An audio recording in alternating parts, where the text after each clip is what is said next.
Hi everyone, this is Dr. Nitin Chhoda and welcome to this episode of Ignition Time. This is part 2 of our somewhat controversial video on should people actually get paid to take a vaccine. Hopefully you've checked out part 1. In this video, I'll present the flip side. I'll present some of the concerns, whether they're ethical concerns, whether they're financial concerns of actually paying people to take a vaccine. Now, this entire video is based on an article that was published on Bloomberg today.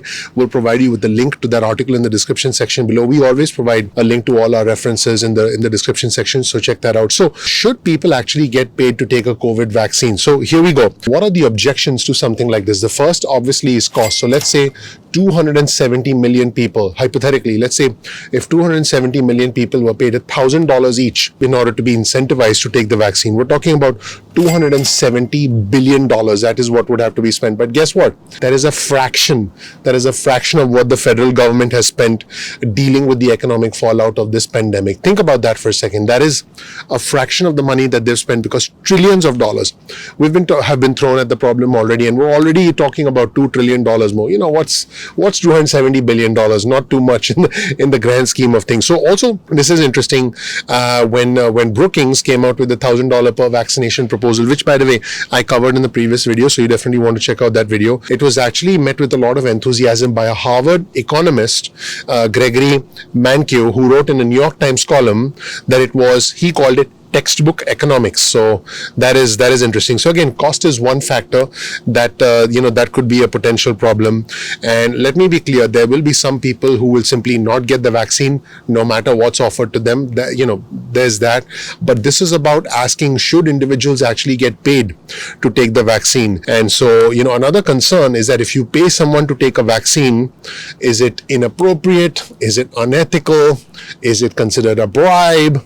Is it considered, corrupting influence on individuals? And Michael Sandel, who is a Harvard philosophy professor, wrote a whole book, and the title of the book was What Money Can't Buy: The Moral Limits of Markets. And he wrote that book in 2012. So how did this whole subject even come about? Today is November 16th. On November 5th, Britain's Journal of Medical Ethics published an article by Julian Savulescu, who's a University of Oxford philosophy professor. Yep, he's a philosophy professor. He argued that the government should actually pay people to get vaccinated against COVID-19. In fact, on your screen, you'll see the article from the Journal of Medical Ethics in the United Kingdom, and you'll see the title, and they call it a current controversy: Good Reasons to Vaccinate, Mandatory or Payment for it. So I'll let you check that out yourself if you're a nerd like I am. But very interesting, this whole idea. In fact, speaking of this whole idea, the American economist Robert Lighton, a Brookings Institute non-resident senior fellow, you'll see this article from the Brookings Institute, had the same idea. In fact, he put an exact number on it. He said $1,000 per person. So you see this article on your screen from the Brookings Institute, which says, want herd immunity, pay people to take the vaccine. I think the first part of this article is very interesting. It reads, when I was a child, doctors giving vaccine shots to hand out candy or a little toy to take the sting and fear out of the shot. That's what doctors did. A similar idea could rescue the US economy when one or more COVID vaccines are approved by the FDA and widely available for mass uptake. Now keep in mind, this article was written back in August by Robert E. Lighton, and it's fascinating, the world we live in now. At the time I'm recording this video, Pfizer has announced a vaccine last week. Moderna announced that their vaccine has more than 94% efficacy today. So regardless of whether you take the vaccine or not, the question is, should people actually be paid to take the vaccine? So the question arises, when you want to pay someone to take a vaccine, is it an ingenious idea to get someone to take a vaccine, or is it some sort of a form of coercion, manipulation? Is it a bribe? Is it something that that people would be uncomfortable doing?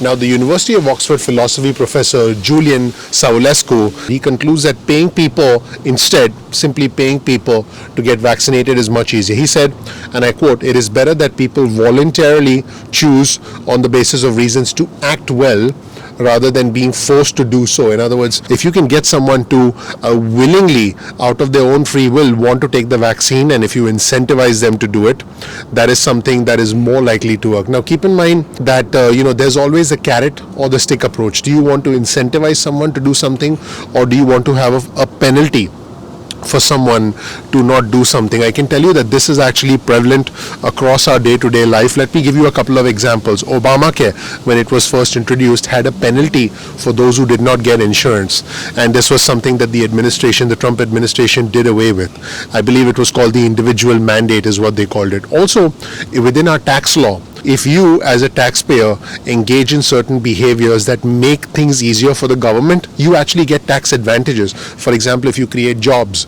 you get tax advantages. If you buy rental property, you get tax advantages because you can get a lot of legitimate business deductions. And now President Trump wanted tax breaks for eating out, for meals and entertainment, so individuals can start going out to restaurants again. So whenever the government wants to incentivize certain behavior, let's say it's buying rental property so the government doesn't have to engage in affordable housing, creating jobs so the government doesn't have to deal with unemployment benefits, eating out so the government is able to revive the restaurant industry, incentives for oil exploration, incentives for drilling, so that the government can essentially create energy within the United States. Now, this isn't a discussion about clean energy versus non-clean energy, but the point is the government incentivizes behavior to encourage a certain type of behavior, either through tax credits, tax advantages, or even just grants, which is an incentive. So this comes back to the question of, should you be paid for taking the vaccine? Also, let's be clear, no one likes the word bribe. There was actually a discussion in London at the London School of Economics called, should we bribe people to be healthy? And the choice of the word bribe, according to the Bloomberg article, rather than something more neutral such as the word incentivize or even the word encourage, actually makes people less likely to engage in the kind of behavior. No one likes to be told, hey, I'm bribing you, so do this. I mean, instead, if you say I'm encouraging you, I'm incentivizing you, I'm motivating you, I'm facilitating the behavior, that's something that we're like, okay, we'll do that.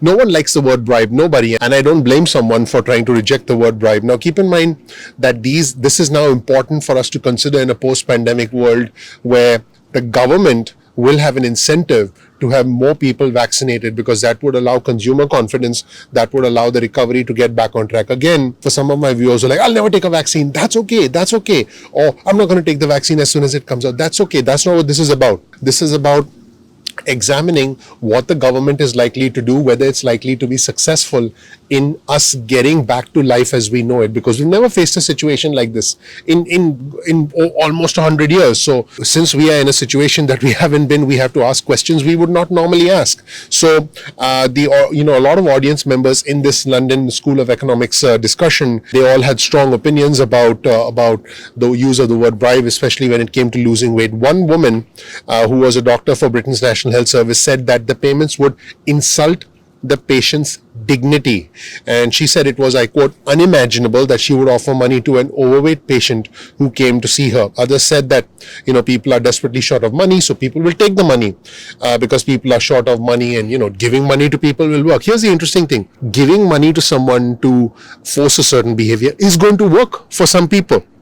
But the question is, what about the ethical concerns? What about concerns of coercion? What about concerns of manipulation? What about concerns of overriding free will? So there's that as well. Now, keep in mind that we are in the middle of a pandemic, which is a global concern, which has decimated our economy, which has impacted individuals in travel, leisure, entertainment, hospitality. Me and my family, we prepaid for luxury vacations in Mexico this year before the pandemic.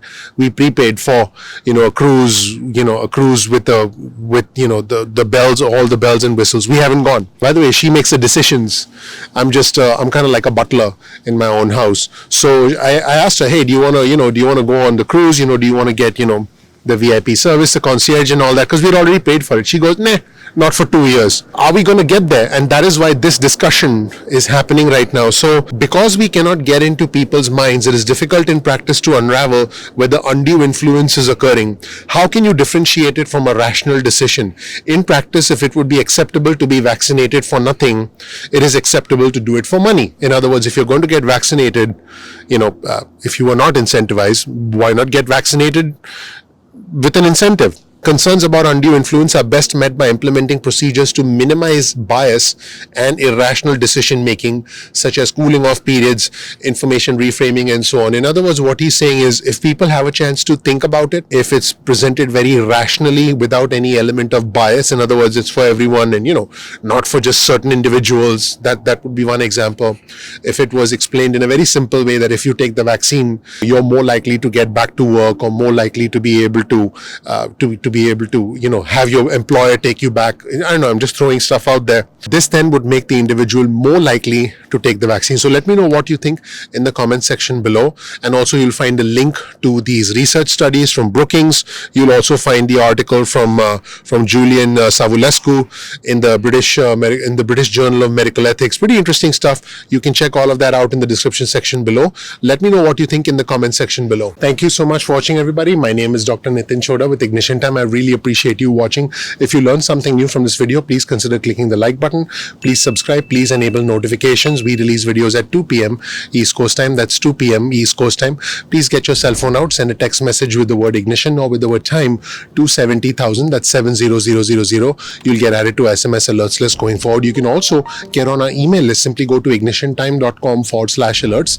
That's ignitiontime.com/alerts, and then you'll get added to our email list. Now, sometimes YouTube does not always send out notifications on time. So simply go to youtube.com/ignition time. That's youtube.com/ignition time, and just go ahead and bookmark our channel. You'll then be able to watch our videos at any point in time. You'll be able to watch the videos at your convenience. I would really appreciate it if you do that. You can follow us on Instagram. Our Instagram handle is ignition_time. That's ignition_time. So please make sure to follow us on Instagram. You can also follow us if you like on Twitter. Our Twitter handle is also ignition_time. That's ignition_time. So follow us on Twitter. Now keep in mind that if you learn something new from this video, all I ask from you is you please click the like button, please subscribe, please enable notifications. That would really, really mean a lot to me and my team. The name of our channel is Ignition Time. So please ignite that like button, ignite that subscribe button. That would be greatly appreciated. Also, please share this video with friends and family. That would mean a lot to us as well. And as always, please comment below and participate in our growing community. Our community is growing very rapidly. You will find the links to all of our resources in the description section below. Thank you so much. I'm looking forward to seeing you in the next episode of Ignition Time. Take care. Bye.